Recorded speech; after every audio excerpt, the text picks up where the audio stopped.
अभी अभी मालूम हुआ है कि शहर कायद में सिंध की सूबाई हुकूमत की जानिब से ट्रैफिक निज़ाम में बेहतरी की गर्ज से नाफिज किए जाने वाले ई चालान सिस्टम पर आवाम ने मिले जुले रुझान का इजहार किया है।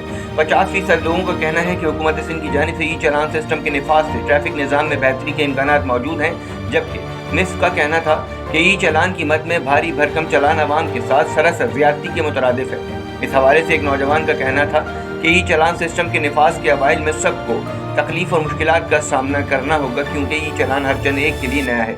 मुख्तसर वक्त में बड़े पैमाने पर ई चालान हो चुके हैं। नई अमलदारी पर रद्द अमल आना फितरी अमल है। जुर्माने की रकम बहुत ज़्यादा है, तहम खौफ के मारे कानून पर अमल हो रहा है, जिसकी वजह से मैं ये समझता हूँ कि ये अच्छा इक़दाम है और उम्मीद है कि वक्त के साथ साथ तमाम हुक्म भी ख़त्म हो जाएंगे।